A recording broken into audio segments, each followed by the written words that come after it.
नमस्कार, मैं अश्विनी कुमार। आज का मुद्दा में आपका स्वागत है। जिस तरह से प्रदेश के 10 जिलों में बारिश के बाद हालात बिगड़े हैं, उसी तरह से प्रभावित लोगों तक वक्त रहते मदद का नहीं पहुंचना चर्चा का सवाल बन चुका है। ऐसे में समाज सेवकों ने मुश्किल हालात में प्रभावितों के बीच जाकर स्थितियों को संभाला। आज हम इसी मुसीबत के मददगारों पर चर्चा करेंगे। हमारे साथ होंगे न्यूज हेड प्रताप राव।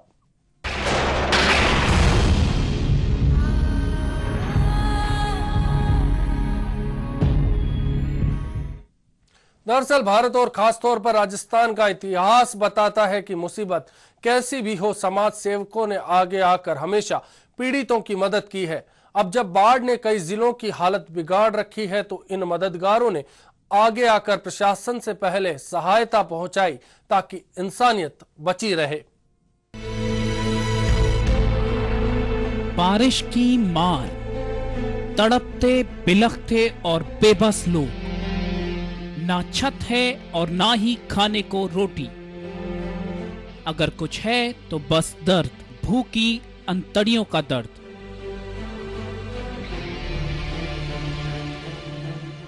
कुदरत की मार ऐसी पड़ी कि जिंदगी अभी तक पटरी पर नहीं आ सकी है। मूसलाधार बारिश के कारण लोग अपने घरों से बेघर हो गए हैं।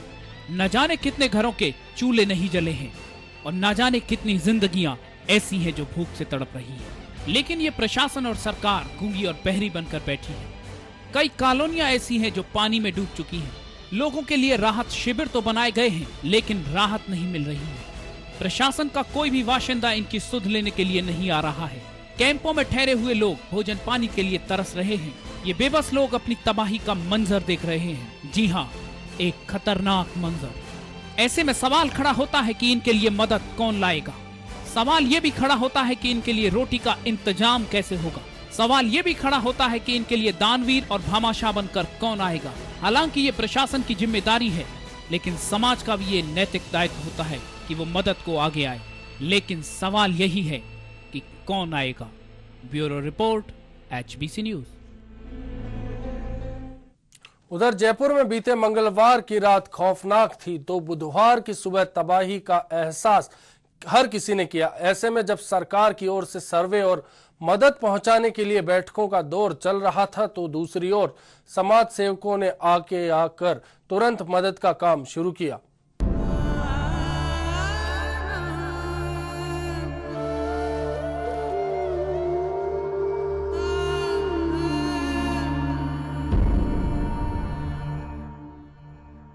ये नजारा है सांगानेर के मोहाना मंडी राहत शिविर का।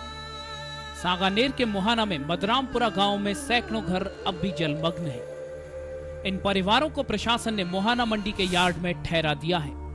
बाढ़ से प्रभावित लोगों को सरकार ने राहत कैंपों में ठहरा रखा है, लेकिन प्रशासन इनको भी विशेष राहत नहीं दे पा रहा है। ये लोग इंतजार में है कि कोई आकर इनकी रोटी का इंतजाम करे। घरों में इतना पानी भरा हुआ है, कोई पानी नहीं निकाला गया है। हमारा जो सामान है पूरा डूबा हुआ है। यहाँ ना ओढ़ने की व्यवस्था है और न कोई चीज की व्यवस्था है। अभी डॉक्टर को फोन किया है तो बोले कि सब लोग यहाँ आ जाओ। सब लोग यहाँ पर हम कहाँ तक जाएंगे, कहाँ जाएंगे, ये बताइए आप। इसीलिए अब समाज सेवी संस्थाएं इनकी मदद के लिए आगे आ रही हैं। इनकी मददगार बना है अक्षय पात्र। रोटी पानी की व्यवस्था तो है, लेकिन अगर सरकार हमारी कोई भी मदद नहीं कर रही, वहाँ पर पानी नहीं निकालती, हमें कोई जगह नहीं देती, तो मैं सरकार से यही कहूंगी कि हमें रोटी पानी भी ना दे। हम ऐसे ही रहना मंजूर करेंगे, नहीं तो वहाँ पे पानी निकाल दे, हमारे बच्चे स्कूल जाएं। मेरी पढ़ाई खराब हो रही है, मैं परीक्षा नहीं दे पा रही हूँ। उसके कारण हमारी पढ़ाई को क्यों छीना जा रहा है। हमारे माँ बाप तो बेघर हो रहे हैं, हमें और बेघर होना पड़ रहा है। हम घर से बेघर हो रहे हैं। हमने खूब राका जी के पास भी खूब जाके आए थे, तहसील में भी हमने धरना दिया, हमारी कोई सुनवाई नहीं हो रही है। अक्षय पात्र हालांकि जिला प्रशासन के निर्देश पर यहाँ 2 वक्त की रोटी की व्यवस्था तो कर रहा है, लेकिन जब HBC की टीम ने यहाँ के हालात का जायजा लिया तो हालात कुछ अच्छे नहीं थे। घरों में इतना पानी भरा हुआ है, कोई पानी नहीं निकाला गया है। हमारा जो सामान है पूरा डूबा हुआ है। यहाँ ना ओढ़ने की व्यवस्था है और न कोई चीज की व्यवस्था है। अभी डॉक्टर को फोन किया है तो बोले कि सब लोग यहाँ आ जाओ। सब लोग यहाँ पर हम कहाँ तक जाएंगे, कहाँ जाएंगे, ये बताइए आप। मौके पर करीब 30 लोगों के बीमार होने के कारण बार बार फोन करने के बावजूद भी चिकित्सा टीम नहीं आई, तो इसका अंदाजा भी खुद ही लग जाता है कि प्रशासन के दावों की हकीकत क्या है। रात को भी बीमार है, कोई नहीं आ रहा है। एम्बुलेंस वाले ये बोल रहे हैं कि नहीं आएंगे। क्या व्यवस्था है क्या नहीं है, कि मरे या जिए, सोच रहे हैं क्या करें। अब हमारी पब्लिक कहने को तो जयपुर में कई राहत कैंप लगाए गए हैं और जिनमें प्रशासन मुस्तैदी से काम कर रहा है, लेकिन धरातल पर देखा जाए तो इन लोगों के पास अक्षय पात्र के माध्यम से खाना जरूर मिला, 2 वक्त की रोटी जरूर मिली है, लेकिन प्रशासनिक अमले के नाम पर किसी भी तरह की व्यवस्था नहीं है। डॉक्टर यहाँ पर नहीं है। लगातार 1500 से 2000 के बीच में लोग हैं, जिनमें से 30 से 35 लोग बीमारी से ग्रसित है, लेकिन किसी तरह की डॉक्टर्स की सुविधा नहीं है यहाँ पर और लोग खासे परेशान हो रहे हैं। कैमरामैन घनश्याम करोल और घनश्याम कुलदीप के साथ नीरज मेहरा, HBC न्यूज। तो एक और परेशान लोग हैं तो दूसरी ओर मददगार। हमारे साथ चर्चा में जुड़ चुके हैं न्यूज हेड प्रताप राव। प्रताप जी, जिस तरह से 2 तस्वीरें हमने देखी, एक देखी कि किस तरह से हालात बिगड़े, कोई नहीं पहुंचता, तो दूसरी ओर फिर स्वयंसेवक जो है, मददगार है, समाज सेवा करने वाले लोग, वो आगे आते हैं और फिर मदद करते हैं। क्या लगता है प्रशासन सोया है? अश्विनी, हम 2 दिनों से इस जो बरसात की ही चर्चा कर रहे हैं, जो इसका कहर है इसकी चर्चा करने, और लगातार एक ही बात आती है कि राम के ही भरोसे है सब। तो राम का मतलब समाज, तो आज समाज के ही भरोसे सब चल रहा है। वास्तव में देखा जाए तो प्रशासन और सरकार के भरोसे में यदि रहे तो लोग भूखे मर जाएं, लोग इसी तरह से पीड़ित होके और बिना किसी राहत के मर जाएं। लेकिन समाज में एक अपने हमारे समाज का, विशेषकर भारतीय समाज का एक अपना तरीका है। जब भी किसी ने पुकारा है तो लोगों के हजारों हाथ मदद के लिए खड़े हुए हैं और हमेशा से ऐसा होता है।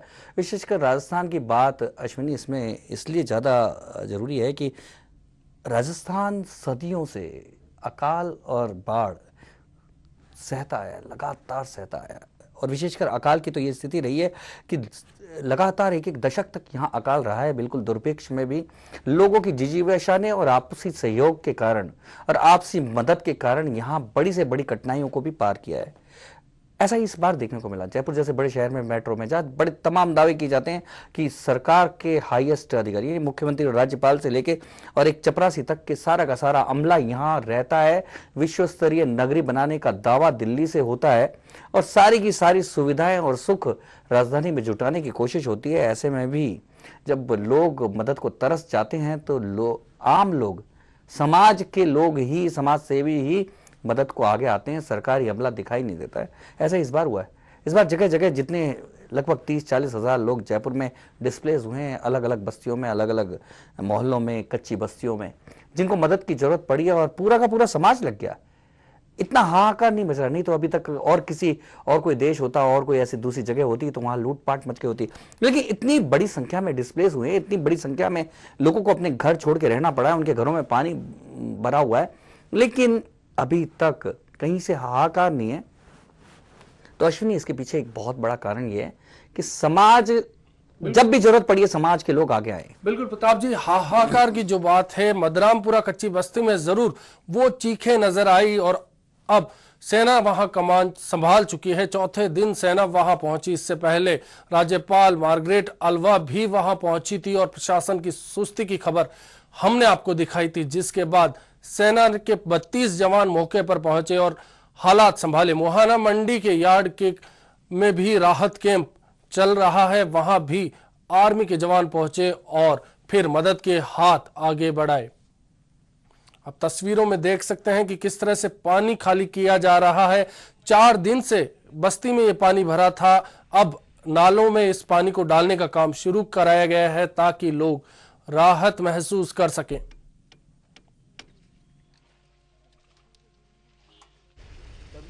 प्रॉब्लम है कि पूरा पानी नहीं सप्लाई कर सकते हैं। इतना पानी भरा हुआ है यहाँ पे कि सप्लाई नहीं हो सकता टैंकर से जो, तो इसलिए भी पाइपलाइन बिछा रहे पूरा जो है और उससे जो पानी निकाला। कितनी लंबी पाइपलाइन होगी ये? तकरीबन 800 मीटर करीब। भांडे सब इस पानी के अंदर डूब गए और हम घर से बेघर हो गए। सरकार रात के 9 बजे आए थे साहब, ये मिलिट्री वाले, इन्होंने हमारे को बहुत, इनका सहारा हुआ है थोड़ा बहुत, मालिक इनका भला करे। और साहब हम खाने से, दाने से, हर चीज़ से परेशान। राज्यपाल जी आई थी, राज्यपाल जी ने, उन्होंने, मैडम ने बोला कि यहाँ पे सारी सुविधा कर दी जाएगी, पंप लगा दिए जाएंगे। तो उसके बाद फिर कल शाम को 9 बजे करीब, 8-9 बजे करीब ये पूरी मतलब फोर्स, ये मिलिट्री आई, मिलिट्री ने सारी व्यवस्था करी।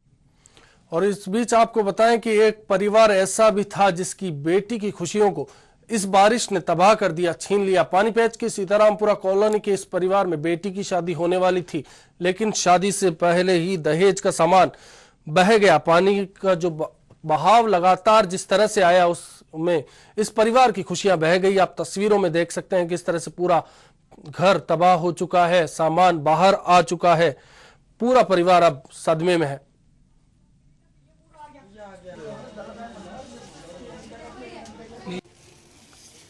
मेरे पापा तो एक ही कमाने वाले, क्या करेंगे?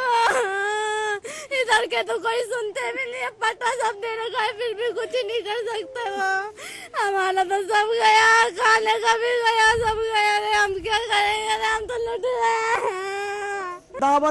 जब वो एकदम पानी भराक जैसा आके पूरा था, वो सारा बच्चों की जो दहेज वगैरह सारे कपड़ों में पैकिंग थे, वो सारे के सारे तैर गए। ये देखो बह गया, सारा दब गया, सब बह गया। मैं क्या करूँ बताओ। कल तक अब्दुल का घर इस बात को लेकर आबाद था कि आने वाले महीने में उसकी 2 बेटियों की शादी थी और शादी की तैयारियों में पूरा घर जश्न के माहौल में डूबा था। लेकिन बीती रात आई तेज बरसात ने इनके सपनों को चकनाचूर कर दिया। दहेज का लाया हुआ सारा सामान बह गया और प्रशासन इतना अंधा और नकारा हो गया कि अभी तक अब्दुल और उसके परिवार की सुध तक नहीं ली। कैमरामैन डीसी मीना के साथ नीरज मेहरा, HBC न्यूज, जयपुर। एक और सेना पहुंचती है और मदद करती है, तो दूसरी ओर अब्दुल के परिवार को अब भी किसी मददगार का इंतजार है। प्रताप जी, 2 तस्वीरें फिर हमारे सामने थी। एक तरफ सेना है, चौथे दिन आती है जब प्रशासन बिल्कुल नकारा साबित हो जाता है और कमान संभालती है। दूसरी तरफ ये मानवीय पहलू। इसमें सबसे बड़ी बात यह है कि प्रदेश की राज्यपाल मार्गरेट अल्वा निकल पड़ती हैं और सरकार के कानों पे जूं नहीं रहती है। मार्गरेट अल्वा का दिल पसीज जाता है। मार्गरेट अल्वा जब टीवी चैनलों पे देखती हैं कि किस तरह के हालात बन गए हैं, वो खुद निकल पड़ती हैं और बिना किसी, और उनके निकलने के बाद जब उनका आधा दौरा पूरा हो जाता है तो यहाँ के जिला कलेक्टर, जिनकी क्रीज के बारे में तुमने चर्चा की थी, उनकी क्रीज, वो अपनी क्रीज को भूलकर मार्गरेट अल्वा के पीछे पीछे निकलते हैं और तब जाके जिला कलेक्टर को पता चलता है कि जो जयपुर शहर के हालात क्या हैं। ये तो ये प्रशासन की बात है, लेकिन हम आज जो बात कर रहे हैं हमारी समाज के उस मजबूती की। अब्दुल का परिवार निश्चित तौर पे बहुत सदमे में होगा, लेकिन समाज में ऐसे लोग हैं जो अब्दुल के परिवार के लिए आगे आएंगे। निश्चित तौर पे हमारे चैनल के माध्यम से जो लोग देख रहे होंगे अब्दुल की इस बेटी की इन हालातों को, निश्चित तौर पे वो अपना हाथ आगे बढ़ाएंगे और अब्दुल की ये बेटियां बिल्कुल विवाह के बिना नहीं रह जाएंगी। विवाह के से पहले उनका जो सारा सामान है वो जुट जाएगा। HBC भी ये अपील करता है कि अब्दुल की मदद के लिए, उनकी बेटी की शादियों के लिए लोग आगे आए, जिससे सरकार के भरोसे कम से कम अब्दुल को नहीं रहना पड़े। बिल्कुल प्रताप जी, कई ऐसे परिवार हैं। अब्दुल की तो एक बानगी, एक मिसाल हमने दिखाई दर्शकों को, लेकिन और कई ऐसे परिवार राजधानी में है, सीकर में भी बाढ़ के हालात हैं और कई जगहों की बात की जाए, तमाम जगहों पर ऐसी स्थितियां बन चुकी है कि हर जगह अब सहायता का इंतजार है। नहीं, बिल्कुल सहायता का इंतजार ये एक पक्ष है, सरकारी सहायता का इंतजार एक अलग पक्ष है, लेकिन अश्विनी कोई सहायता के इंतजार में नहीं बैठा है, सरकार के भरोसे में कोई नहीं बैठा है। इतनी बड़ी बाढ़ आई है, 4-5 दिन हो गए, जगह जगह से लोग, हम देख रहे हैं कि जगह जगह शिविरों में लोगों को खाना पहुंचाया जा रहा है। लोग जुट गए हैं, लोग अपने काम धंधे भूल गए हैं, लोगों ने पूरी तरह से अपने घर को, अपने स्टोर को, अपने यहाँ तक कि अपने जो पैसों की पोटली को खोल दिया है इन लोगों की, पीड़ित लोगों की मदद के लिए। ये एक ऐसी शक्ति है हमारे समाज की अश्विनी, जो मुसीबत के समय दिखाई देती है। जब भी देश में या जब भी समाज पे कोई विपदा आती है तो हमारा समाज की एक बहुत बड़ा ऐसा लक्षण है कि लोग खड़े हो जाते हैं। हमने देखा है कि हमने अपने लगातार जब भी कोई पीड़ित की आवाज़ उठी है, हमने अपने चैनल के माध्यम से भी जब भी उठाई है तो तुरंत उसको मदद मिली है। और ऐसा ही है, जब भी पीड़ा और पुकार इस समाज में उठती है तो ऐसे मददगार लोग आगे बढ़ जाते हैं। समाज के हर आदमी में एक ऐसा संवेदनशील पहलू है, लेकिन बड़ी बात यह आती है कि जो हम एक पैरेलल चीज देखते हैं, पता नहीं क्या होता है, वही संवेदनशील लोग जब सरकारी पदों पे चले जाते हैं तो संवेदनहीन हो जाते हैं। उनकी जो कहीं सिस्टम आड़े आ जाता हो, ऐसा कुछ सिस्टम नहीं अश्विनी, ये एक व्यवस्था की कमी है, ये दिमाग का एक ऐसा जोर है कि सरकारी बनते ही आदमी समाज को भूल जाता है, समाज से कट जाता है, अपने लोगों को भूल जाता है। जब तक वो सरकारी नहीं होता, बेसरकारी होता है, असरकारी होता है वो, तब तक उसका असर होता है और सरकारी बनते ही वो उसका जो सामाजिक असर है वो खत्म हो जाता है और यही कारण है और संवेदनशीलता जो है वो खत्म हो जाती है। जी बिल्कुल प्रताप जी।